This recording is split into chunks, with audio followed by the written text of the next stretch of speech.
I remember most the many improvements that's been made, and the better equipment we've had, the better working conditions in our building.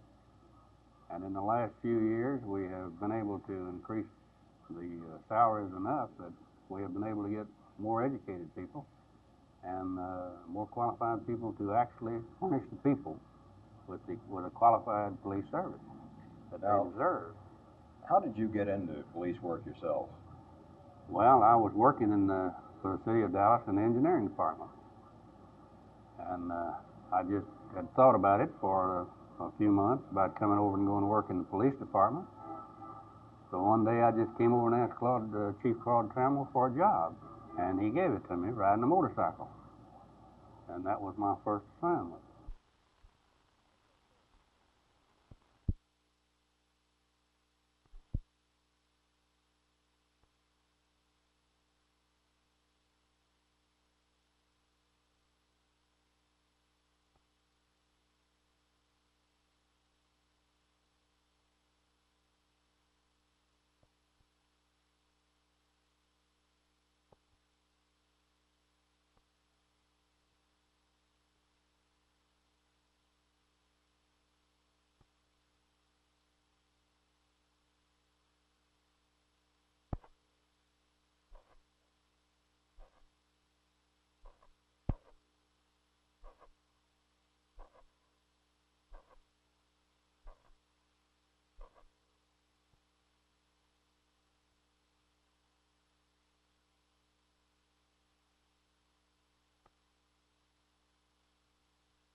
Our organization is attempting to defeat it by providing a job for the hardcore unemployable, so that the child or the children that he begets will not grow up in an unemployable's home and will grow up in a home where someone is working, and on that basis will learn to work himself.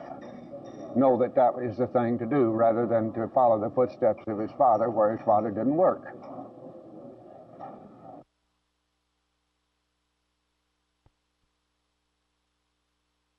There's been a lot of talk from college students on the campus here at SMU as well as on other campuses. Now it's time to see if those students are ready to back up that talk with action. The Associated Women Students chapter here at SMU has set up a table in the Student Center, and they're inviting students from the Dallas area to come and register to vote. Now, this registering is conditional, of course, on the Supreme Court approving the 18-year-old vote as passed by Congress. But if they don't register by January 31st, even though there is no Supreme Court decision by that time, they will not be able to vote for all of next year, according to Texas law. We talked to Beverly Brooks. and Kathy Kenyon about why it's important for these 18-year-olds to vote. Well, it's important because this shows their concern in their government, and since 18-year-olds have to pay, well, like from 16 on up, they have to pay Social Security taxes, and some have to go fight, and it's just not fair for them to do these things and not vote and not have a say in the government. It'll be interesting to see just how much response there is to this appeal for registering to vote on the SMU campus. A recent study nationwide for U.S. News and World Report showed that students did not really participate where they did have the opportunity in certain states to vote at the age of 18 or 19. The same study also showed that the voting patterns of those students did not seem to change from the voting pattern of the adults in the same areas. This is Roger McDonald, Channel 8 News on the Move at SMU.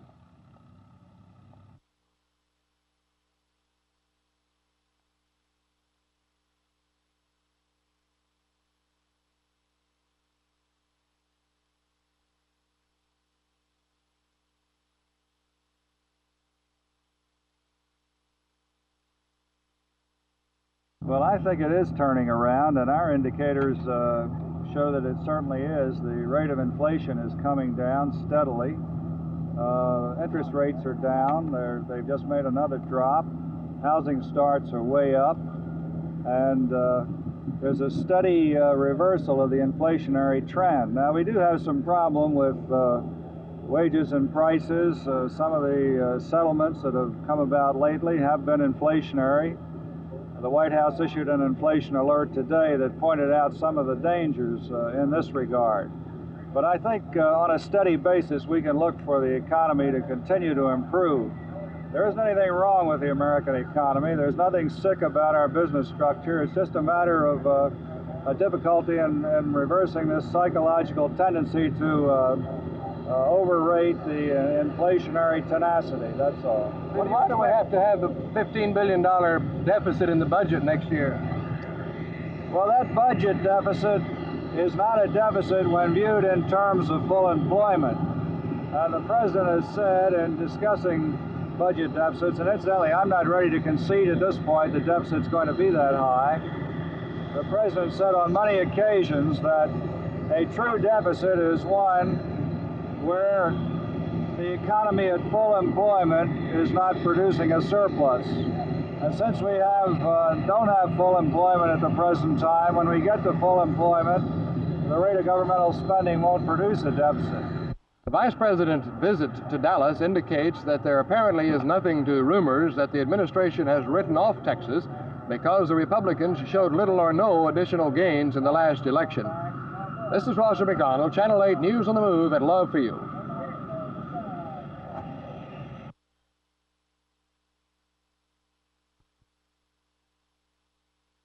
Well, I think that's excellent, and I, throughout the campaign, stated that I thought we'd gone much too far in depending on monetary policies alone and trying to curb inflation. That I thought it ought to be a balanced approach, a fiscal and a monetary approach.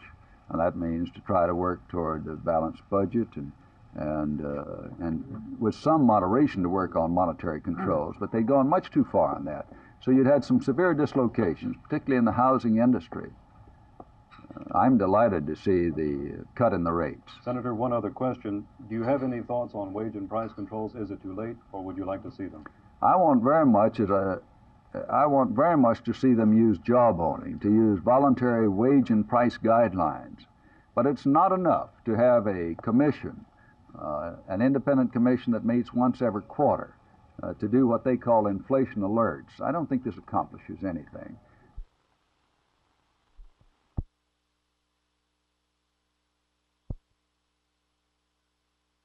We don't see any great urgency as far as immediate action. It's one that certainly does require our attention in one of our studying efforts, and it will receive it. But at this point, we don't see that property is endangered or that lives are endangered any more in this area than they are in numerous other areas in our city. The residents of Holiday Hills, I'm sure, would take issue with that point, that lives are not endangered. I was told, and this is strictly hearsay on my part, that during the spring rainy season, when the runoff from that area is at a maximum, that ditch, as it now stands to be something like 30 feet wide, will often run with water up to 12 feet deep. Is that a reality? Is that practical? And if so, wouldn't that represent a danger to children there? That itself in the statement would represent, yes. However, it's true that that is an exception rather than a rule. This particular drainage area has very little obstructions in it, and water does flow through it at a rapid pace. So from the times that we do get a heavy rain, our drain-off is quite rapid.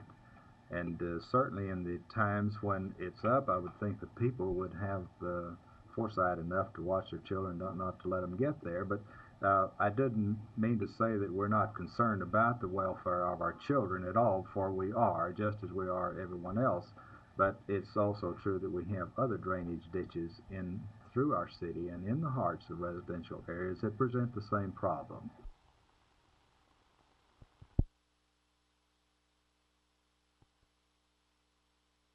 We won't get a lot of help up off the freshman team of last year. However, we went out and we got four junior college kids that I feel like can play basketball. Now the big problem is getting the boys to play together. They never have in their life. I mean, this is the first time they've ever played with each other. Getting the boys to understand exactly what I want. This is always the problem with the junior college kid, and meshing him into what you're trying to do.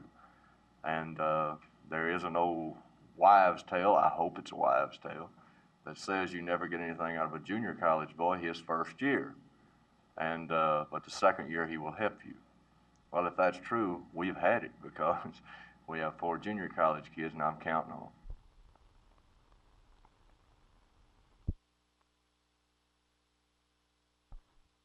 Here in Fort Worth, psilocybin has been around for at least a year, but the drug is not being used to any great extent. School Superintendent Julius Trulson says the biggest problems among students now are still marijuana and diet pills. In a meeting at the Fort Worth Public Schools gymnasium, Trulson admitted freely that the current drug abuse program is a failure. He said that students who use drugs know that it's wrong. Without exception, every pupil who's been apprehended for the use of drugs have stated they knew that it was harmful, that it was illegal, against all rules and regulations, and that their parents opposed their use of these drugs. Therefore, it's not a question did they know, it was a question of why they did it.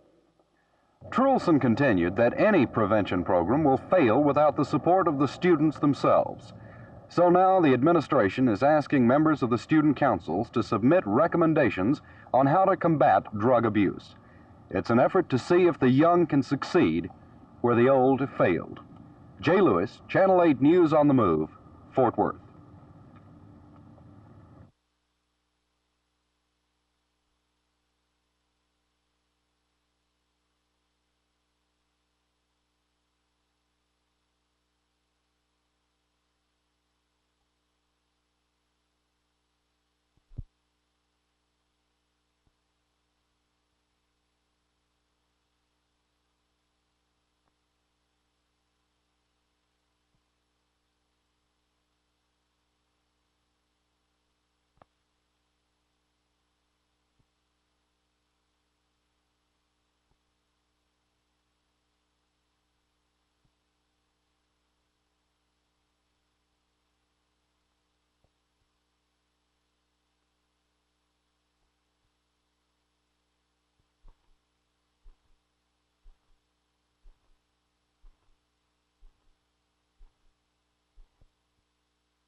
Well,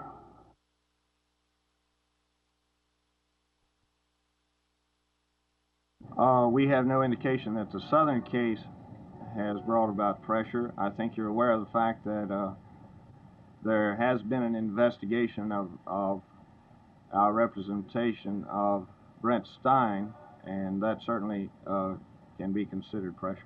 I know the Southern boy, according to the court, did own his own automobile, and there was a question there as to whether or not he qualified as being poor. That's still before the court, and I can't comment on it. Are you having difficulty in determining who's poor and who isn't at times? No, we're not. What is your criteria for accepting a client? I'm poor? that's part of the criteria.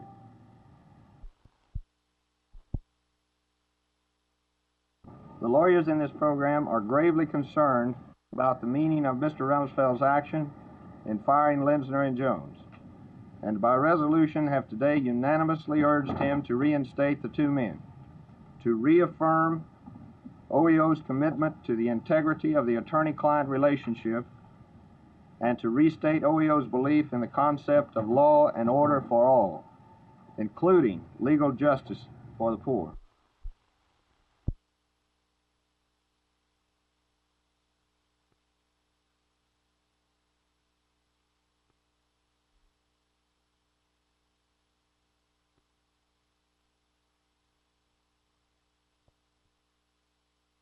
Do you possibly fear that your taking this position today will result in your being fired?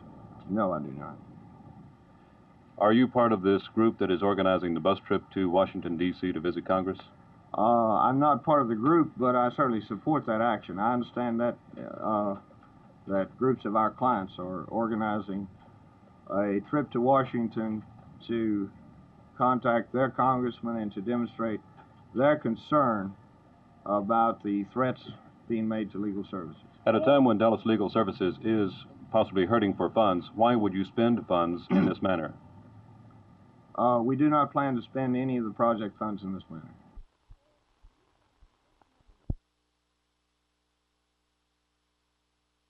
Do you feel that today's blast by President Nixon against the auto unions is going to have some adverse effect on your party? Well, I don't consider what the president said today as a blast against the auto unions. The other party has been asking for some time that he put the pressures of presidential jawboning to any wage settlements that he feels might be inflationary. And of course, this particular settlement, looked at very impartially, has certain inflationary tendencies. He was simply alluding to that fact in response to the exhortations of the Democratic Party. And I think that what he had to say was very restrained under the circumstances.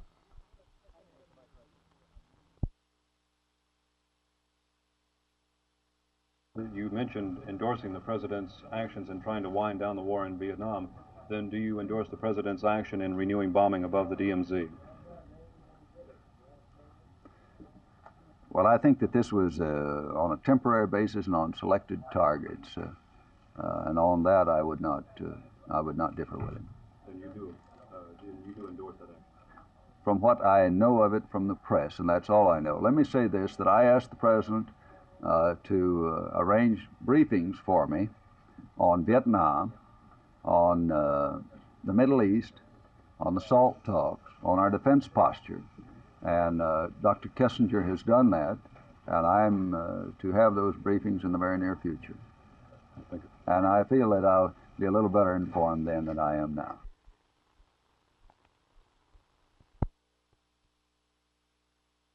After the letters are written, they're mailed. There are 4 mailboxes like this in downtown Dallas that the youngsters can put their mail in. Or, if the youngster wants to, he can simply write North Pole 75200, and they'll reach the downtown Chamber of Commerce. There's a committee assigned specifically at this time of year to work as Santa's helpers. Their goal is to answer all the mail they can. The results were not only maintaining the faith in that dear old gentleman, but receiving the heartfelt thank yous from the kids who received the letters from Santa. Hunter Michael of the Downtown Dallas Chamber of Commerce explains. Well, the thing about it is, of course, we have to be very careful that we screen the letters to make sure that we do the proper thing. For example, we regret that there are so many letters that we get that have no return address, and of course those are just letters we cannot reply to. And this is a sad thing in a way, but this does exist. And then, of course, letters that are in general, or we don't particularly come out and say to them that we're going to bring you that train or bicycle. We don't take it specific because this would be too difficult to do. We don't know what, shall we say, Santa Claus's bag will contain.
The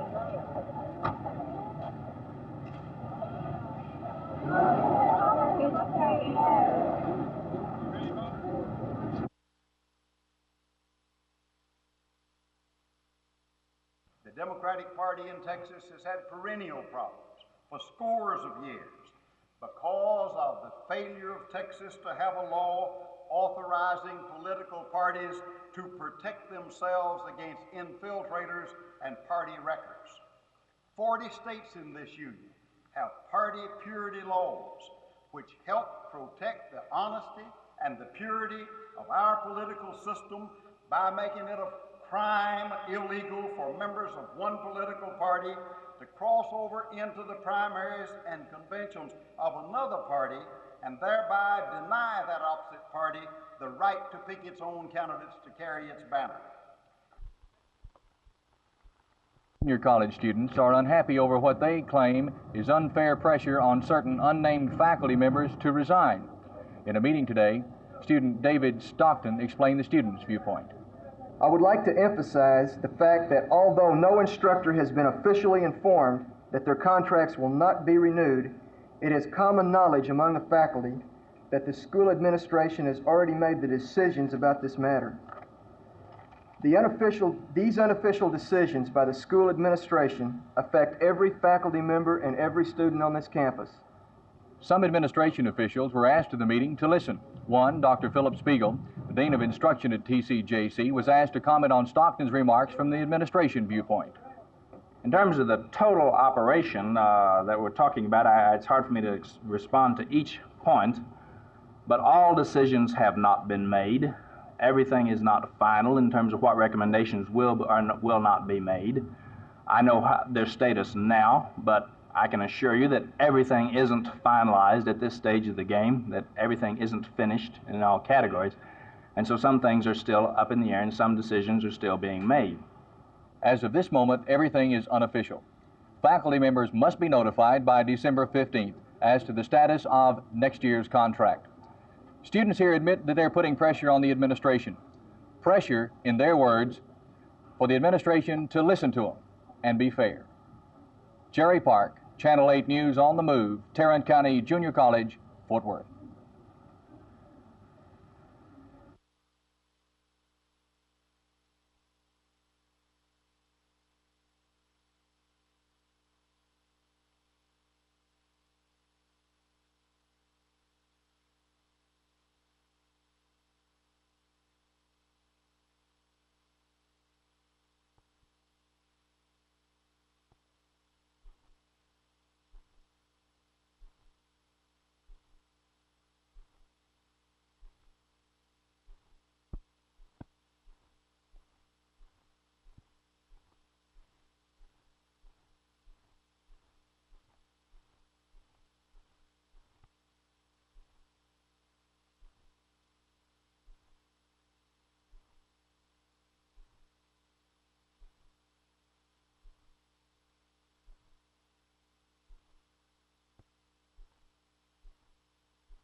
Well, it was a rather crude way to fire him. I'm not passing judgment on president that picks his own cabinet. That's his right to pick his own cabinet. That's his responsibility. And the president's got a right to have a cabinet officer that agrees with him and supports what he says. Of course, I support the Hickel view. I think that Hickel's done some good things as secretary. Most of all, he started trying to protect the environment. When Hickel was nominated, grave questions were raised about whether he would really move in the field of conservation. The Alaska senators came to me and said, Ralph, we assure you that if you vote for Senator Hickel, Governor Hickel, you'll be satisfied with his performance. I am. Everything I had to do with him, except the big thicket, he wouldn't come out with a recommendation there. Everything else, I think he made a good Secretary of the Interior.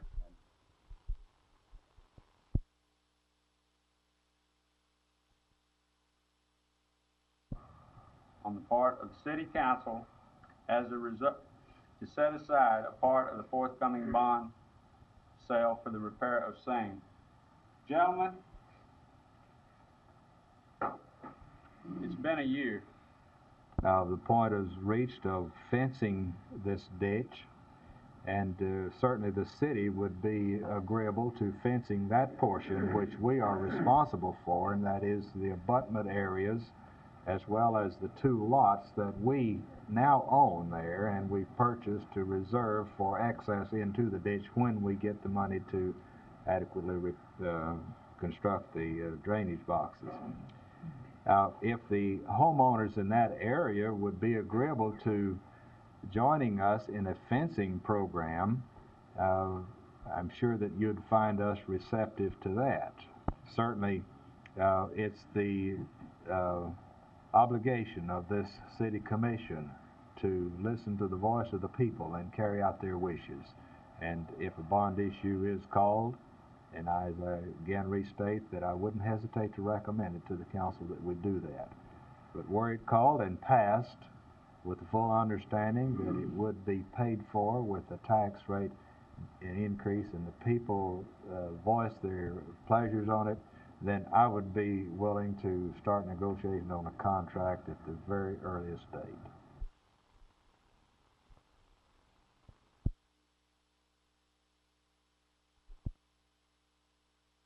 The Fort Worth Chamber of Commerce Development Corporation has bought up several blocks of land just this side of the Tarrant County Convention Center. In buying up these buildings, they had a problem. Somehow they had to demolish them so that they could rebuild new buildings and have a thriving business community just on the edge of downtown Fort Worth. How to destroy these buildings? That was the problem. Well, they solved it. One man has an unusual Christmas present, Pete Yubera. Pete's here with me at this time, and I'm going to let him tell you about it. Pete, what sort of Christmas present did the Chamber of Commerce Development Corporation give you? Well, it gave me a real good Christmas present. And what's that? Well, by giving me this building, for instance, You mean you got this building without any money at all? Yes, sir. And by giving me this building, I guess I'll have a good Christmas this year. And what are you going to do with it? Well, I really don't know yet. When you tear down the building, what do you do with the materials? Oh, well, sell the material that I get out of it. And what are you going to do with the money when you get it? Well, I'll probably buy my wife a nice home. Is this your little fella here? Yes, sir. What's his name? Alex. Alex. Well, Alex will have a good Christmas as a result of it anyway. Yes, sir. Don't do that. Pete, Merry Christmas to you a little early. Hope you have a real nice one. Thank you. So there it is. The Fort Worth Development Corporation of the Chamber of Commerce has made a nice Christmas, at least for the Yubera family. Art Sinclair, Channel 8 News on the Move, Fort Worth.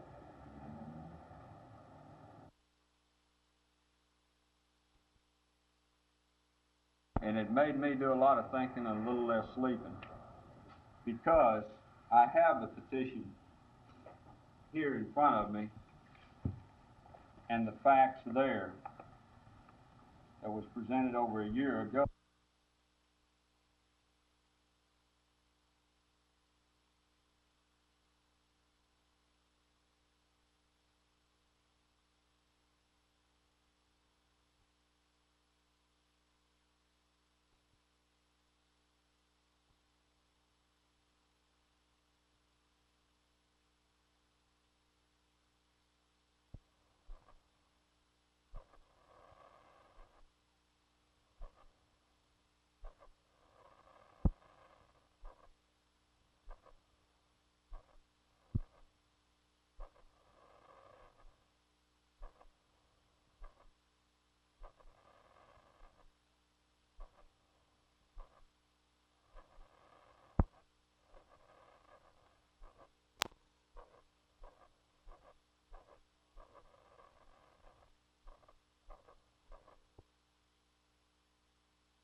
Texas is one of the only 10 states in the Union which permit this party raiding.